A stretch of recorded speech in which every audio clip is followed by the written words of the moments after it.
We are already in Q4 in 2025, so time is flying by. Although I'm recording this in August, please mind that when we are going to cover the things that we are going to cover in this episode. So I feel that it is good to talk about what we are anticipating for the end of the year. At least what I am anticipating for the end of the year. I don't know about you, but please let me know in the comments what you are expecting for the end of the year.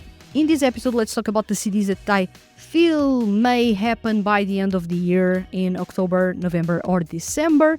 These are, of course, predictions and expectations or wishes. Nothing is confirmed beyond one CD in specific. So let's kick off this episode of Seiyuu Lounge.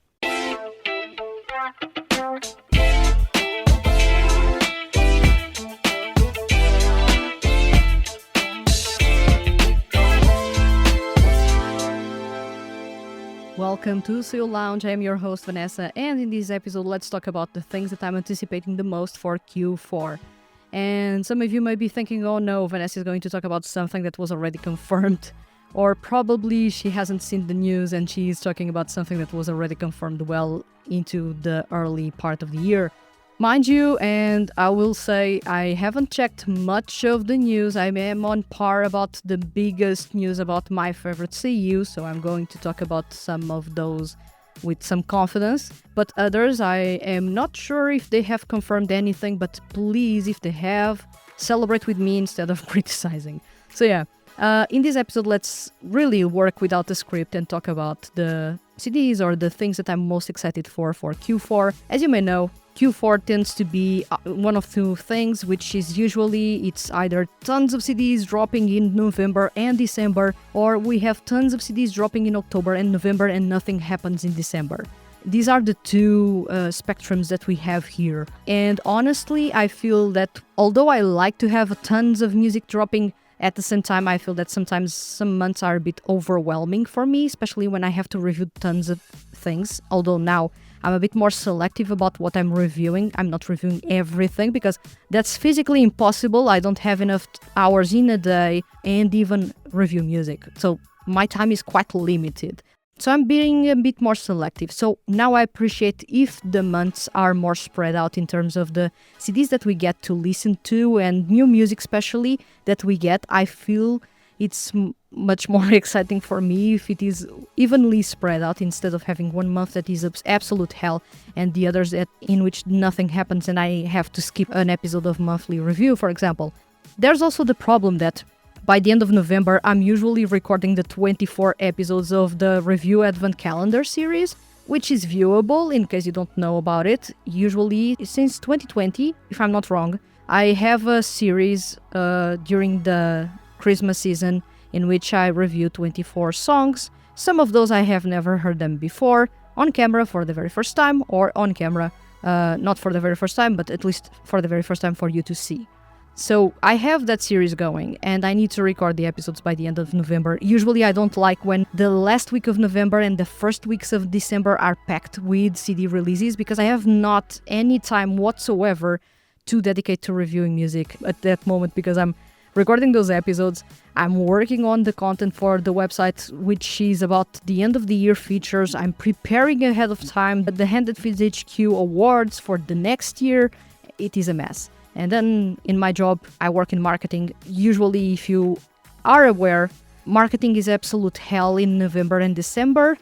Things quiet down and January and February, nothing happens. But November and December are absolute hell in marketing and that's overwhelming for me. But still, I'm hoping that we have an evenly spread out Q4 in terms of CD releases. I hope that a ton of CDs drop, but evenly. And I have a couple of CDs that I want to talk about specifically in this episode. So we are going to talk about 5 things that I want to see happening by the end of this year. I don't know if they are confirmed, if they are rumored, or if they are not even going to happen. These are just my wishes, let's say. Nothing here is confirmed unless there is news right now confirming that. But once again, I'm recording this in August. I don't know how things are going to be in October. That's a problem with recording episodes ahead of time. So yeah, first things first, I have been talking about this since the start of the year. And especially when those photos in June started to surface, I'm even more excited.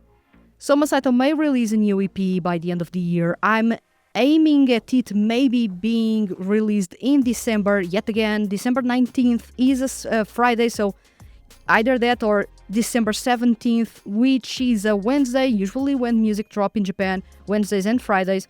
So I'm quite excited to see that maybe we are going to get a Soma Saito CD by the end of the year. And please, I need that. Really. It's been a while since I've had music to make me think. And this is a bit frustrating for me, especially as someone that loves to dive into rich narrative stories and into intricate storytelling and even composition styles. And Soma Saito usually brings that to me, but as of late, there's nothing of that specific kind. Fictions, his third full-length album, was nowhere close to being the behemoth that most EPs by Soma Saito are. And that's slightly frustrating because you listen to that CD, but you know that there's not necessarily an underlying story that goes from track 1 to the last track. It's an assortment of different stories or mini stories within a CD. Okay, that worked, but I feel that we are lacking that punch, that power, that gut-wrenching, emotional punch that you get from My Beautiful Valentine, Yin Yang. I need that, and I need it in my veins. So Soma Saito may be releasing an EP because he has said that he is in the studio recording music, and he seldom does this. Whenever he posts a photo in June saying that he's recording something, either he drops an album in October or he drops an album in December. This is just me basing myself on his track record. Whenever he drops a photo in June recording something in the studio, and he says that he is recording excitingly, he usually drops an EP or an album by the end of the year, either October or December. And I feel that since I'm recording in the middle of August and there's still no confirmation of anything, and I feel that marketing-wise you would need at least 2 months to prepare for a release. So either he's going to release that by the end of the October, let's say, but this episode is dropping in October. You may or may know by now if anything is going to drop, or they may be, Sakura Music may be waiting to announce something for December. And that would be the ideal route for me. I feel that Soma Saito belongs in December, releasing heart-wrenching music just before Christmas. It's usually what he does, and I love that. I love that, honestly. That would be the perfect Christmas gift for me. And I believe for most of you who are fans of Soma Saito and like to geek about his music, his lyrics, and his intricate compositions, and by now you already have watched the episodes with me and Kotaro in which he mentioned that even for Japanese people, his music is extremely complex. So we are basically listening to really intricate art happening in our ears, and that's amazing. So yeah, that's my first thing that I want to see happening in Q4. It's Soma Saito announcing or releasing an EP, a conceptual EP. Please be a conceptual EP. I'm just asking for that.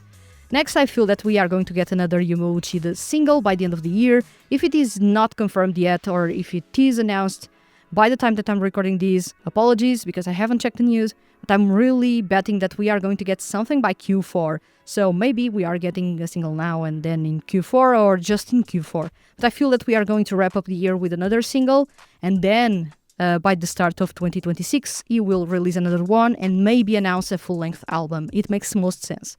Then we have... I went really fast through Yumo Uchida, but the things that I'm going to add something. Yumo Uchida is actually one of the artists that has been the most consistent over the years, really. I was not the biggest fan of the previous album, but just because it wasn't necessarily a new album, most of the songs had been previously released, so nothing really innovative there.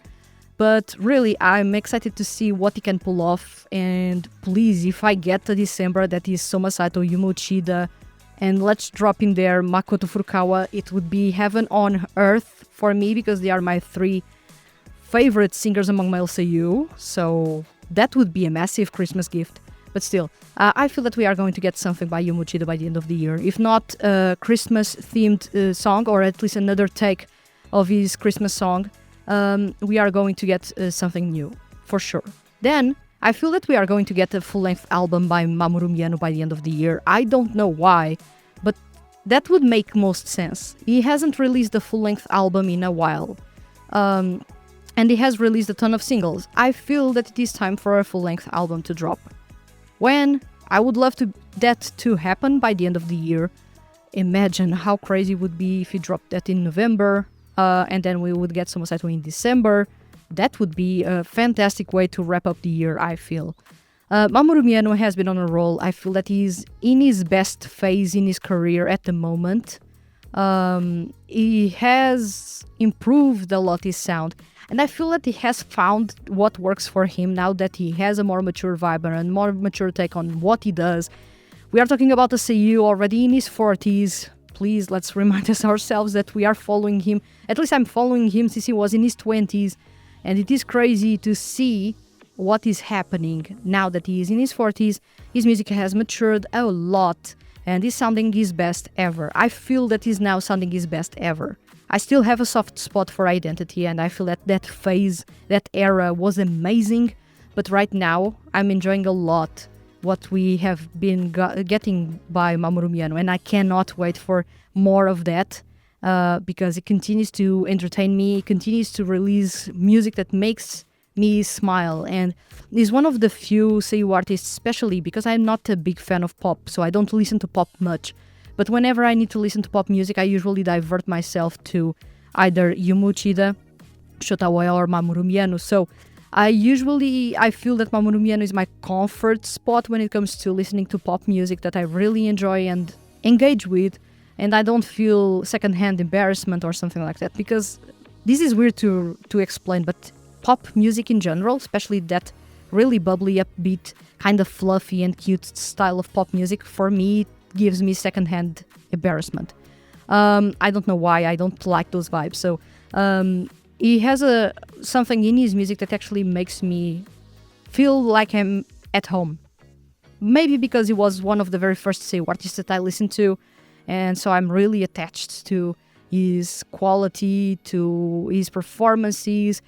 He feels like home when he's singing, because I'm so familiar with his voice by now that it is a safe place in some way. So I'm quite excited to see what Mamoru Miyano actually drops by the end of the year. If not a full-length album, at least a single. I would love to see something like Dressing again. Synthwave suited him so much. Orchestral music as well. So I don't know what to expect, but I want something really amazing like we got in Dressing. So I'm quite excited about what can be, but we don't know yet if he's going to drop anything by the end of the year. Then we have Shunichi Toki. I feel that it has been a while since he released music, and I would love to see him release an EP by the end of the year. Now, is this manageable because he started the year really strongly? I don't know. I don't know if this is manageable, honestly, because he's been busy. But all the other Seiyuu artists that I talked about are also extremely busy, and some of those are really considered top tier in Japan and really highly coveted by most projects out there, whereas Shunichi Toki, the coveting levels are a bit lower in comparison just because he's not as famous. But still, I feel that he has been really busy, and rightfully so, but I don't know how much time he has actually to release more music. But seeing as he's going to hold a live show by the end of the year, I feel that it would make sense for him to present something new during that live show, not only the songs that were released recently, but also a new single or a new EP by the end of the year, because he has been really amazing since Another Birthday, and I feel that honestly he deserves more attention because his music is amazing, and I would love to have more music of his because he has been flawless so far, really flawless. In the past 2 years he has been amazing, and I would love to have more from him soon. And to wrap up, I feel that we are going to get, of course we know we are going to get a new single by Makoto Furukawa, because he's going to perform a song for One Punch Man, the 3rd season of the anime series, in which he basically gives voice to Saitama, the protagonist in that series.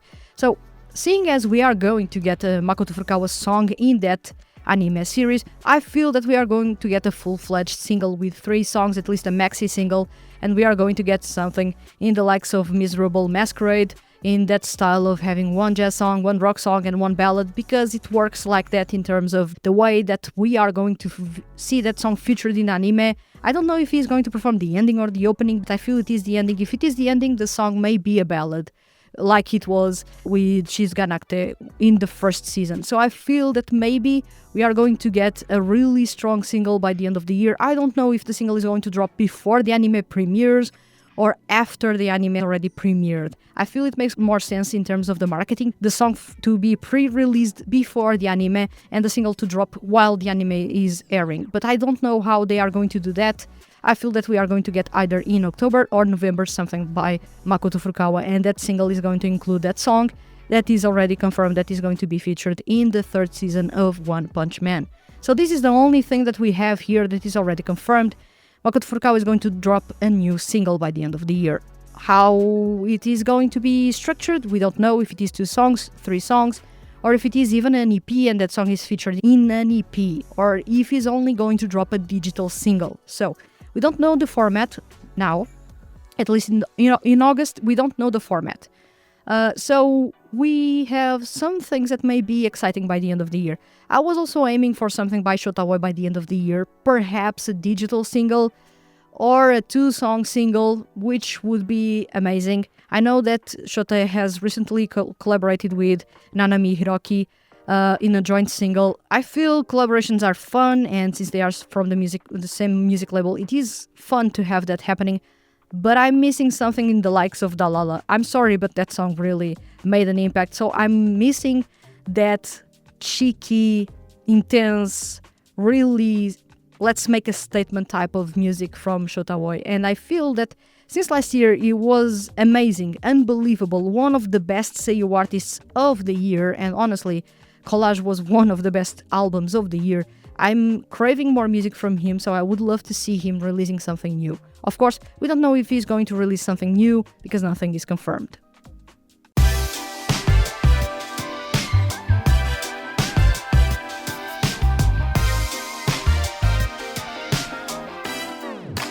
I feel that most of you may be thinking, well, some of these things may be confirmed by now, others may not even happen because the Seiyuu in question are really quiet. And if we are, when this episode drops in October, if we are in October and nothing has been announced yet, nothing is going to happen. Usually announcements are made with 2 months away from the release, 3 months away from a release is the recommended time frame. So if nothing has been announced by the end of October, nothing is going to happen in December, which is a pity. But if something was announced in the meantime, it's a good thing. So I hope that by the time that this episode drops, we already have really good news. Honestly, if all of these, or at least half of these voice actors and, let's say artists are active by the end of the year, I will be really, really happy, because that's something that I honestly need, and I feel that most of us are missing most of these Seiyuu artists right now, especially Soma Saito when it comes to releasing mind-blowing EPs that will make you think for hours and days and months. And Yumuchi, who has been on a roll in terms of the quality, Mamoru Miyano, who always has a good time and is on a really particularly good, let's say, era right now. Shunichi Toki, who has been amazing in the past 2 years. Makoto Furukawa, who has blown me away with Catch Me If You Can, so I want more of that. And Shotaway, because he was absolutely amazing in 2024 with Collage. Honestly, if any of these Seiyuu artists is active by the end of this year, I will be a very happy person. And I feel that most of you will be as well. So I'm trying to keep this short because the episode is already fairly long, and I would love to know who you are most anticipating to see coming back by the end of this year. Who do you want to actually release new music? What type of music do you want? Do you want a single? Do you want an album? Do you want an EP? Something conceptual? I would love to know what you think and who you are betting that will be active by the end of the year. You cannot say that you are going to bet on someone that has already confirmed that he's going to be active. So that's really cheating, okay? I already cheated with Makoto Furukawa because he's confirmed that he's going to release a single, but we don't know the time frame by now, in August, at least when I'm recording this. So I don't know the time frame. So this is slightly cheating, but not full-on cheating. By the time this episode drops, it may be full-on cheating, so no mentioning Makoto Furukawa, or at least not mentioning that you are betting on Makoto Furukawa, because you already know that he's going to drop something new. But yeah, I hope you enjoyed this episode, and I would love to know, of course, all your opinions in the comments, so drop those in the comments. I will be reading those and answering those as soon as possible. And of course, if you are on a podcast listening platform, please consider following the podcast and leaving a review. Leaving a review is really simple and helps other people find and really enjoy content about male Seiyuu artists, or even find it for the very first time, which is really awesome. Also, if you are on YouTube in this case, and you have yet to check, or at least to follow and subscribe the channel, it is your time to subscribe to the channel. The button is there, it doesn't take long, and you get content like these every single week. Because this podcast has not stopped really since the start. So we have episodes weekly, and I cover anything and everything about male Seiyuu artists and 2D music. So yeah, if you enjoyed this episode, I would love to see a thumbs up and a comment if you can, if you want to. Don't be shy, but also don't be forced to do anything. And of course, thank you so much for joining me for this episode, and I'll see you guys in the next one.